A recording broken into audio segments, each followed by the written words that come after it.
Viewer. And we're going to review Scooby-Doo in the Spooky Swamp. Or, as it's also known, Lego Scooby-Doo 2. What? Come on, you gotta admit, it's just another ripoff of the Lego series. It's not Lego, it's the Lego concept without the Legos. It's gameplay. Yeah, we brought this up the last time in Scooby-Doo First Frights, which, by the way, is a much superior game to this one. Agreed? Yes, I think it needs more levels. Or worlds. Yeah, we'll get into that. The story of the game is Shaggy and Scooby find this weird, wicked lady that's making this some kind of stew.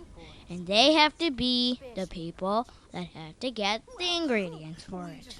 Apparently, they're the gophers to get food for other people. The plot didn't make a lick of sense. I'm not saying that Scooby-Doo plots are like Shakespeare, but at least the cartoon series made some sense. The basic idea that Scooby and Shaggy would go out of their way to find some ingredients for a stew from a woman they met in the middle of a swamp is beyond ridiculous. And by the way, why is their clubhouse next to a swamp? When did that happen? So for some reason they agree to go get these ingredients for this stew. Because you know the best place to get a good meal is in the middle of a swamp with the lady you just met. The ingredients she has you go find are in two different worlds. A desert and a snowy world. There is only 2 levels in this game, not counting the main hub of the swamp. Still technically, the main hub is huge. All right, Little Wee Viewer, if you really want me to count that as a level, then I will do it. So I will officially say this game has 3 levels. That makes it so much more worth the money. 3 levels instead of 2. When we say this is like Lego Scooby-Doo, that's basically what this is. Just like the Lego series, you get unlimited lives, you hit stuff to get Scooby snacks, which you use to buy outfits and stuff. There are certain characters that have certain abilities that you have to use in the level. The most commonly used ability was Thelma's. The genius that she is, she actually figured out that a simple Simon electronic game can be used to access doors, turn on equipment, or basically do whatever she wanted. It was such a brilliant find, I think I might be able to make millions off it. Have these things ever happened to you? Oh no, I forgot my keys. Oh no, I lost the remote. What do I do? Come on, you stupid door. I shouldn't have to go back into the castle and get my keys just to get my iPod out of my car. Who locked my car anyway? People steal me, not my car. Then you should buy one of these. A Velma-approved Simon electronic gaming device. It can open up any door. It worked. Or turn on any electronics. Wow, thanks, Simon. As a special offer to you right now, if you buy one, you'll get a second one for the exact same price you bought the first one for.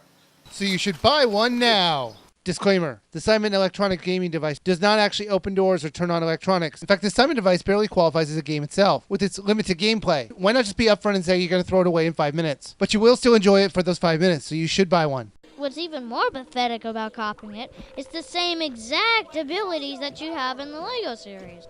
You know, I got an interesting comment in my Scooby-Doo First Frights review by a user named Corson the Best. What is it? Since when does Scooby... I'm going to clean this up a little bit. Since when does Scooby-Doo kick butt?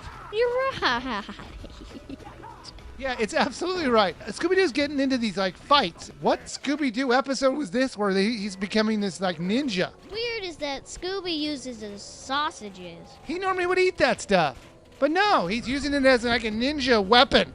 Shaggy uses a slingshot. Fred uses his hands because he's so manly.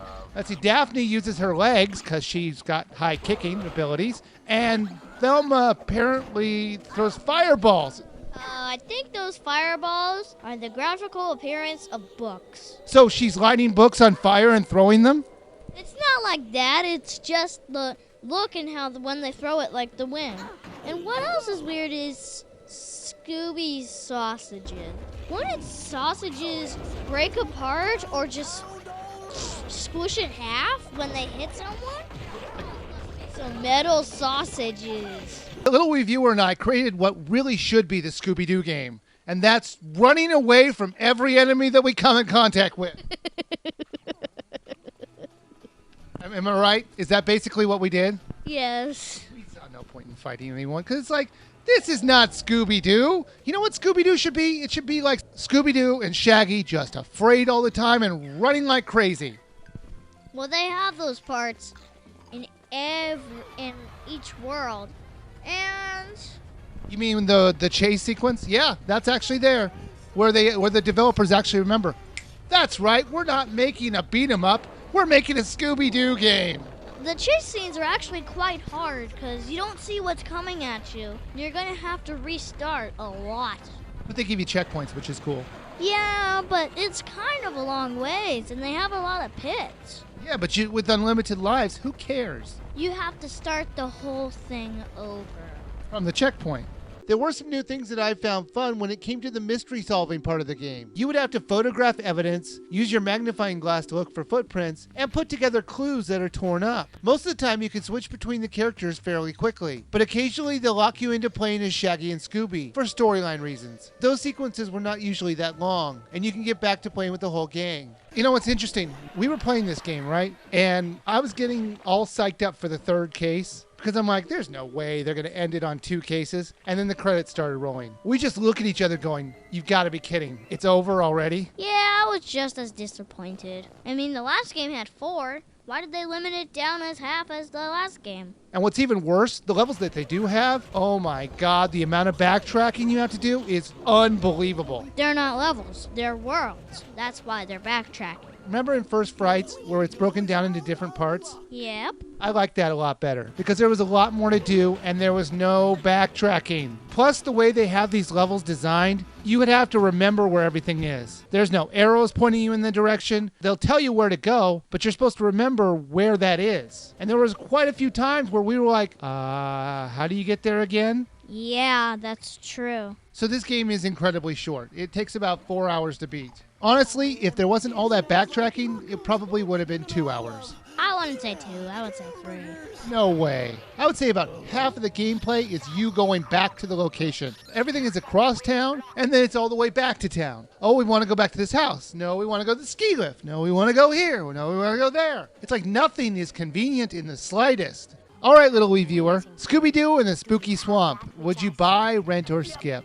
I say a weekend rent, meaning it's not a rent that you're going to use that you're going to go back to and then you're going to send it back, but you just want to beat the whole game for the weekend and then send it back. See, you're more generous than me.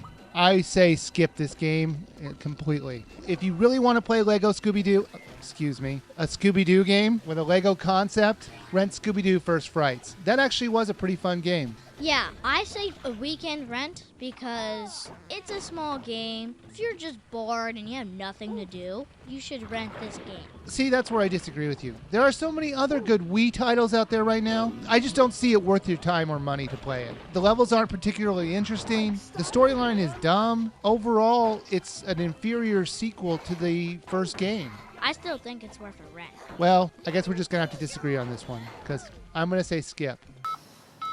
This is so frustrating. How am I supposed to remember all these colors? Darn it! I'm a princess. I shouldn't have to put up with this. Simon, you just made my list.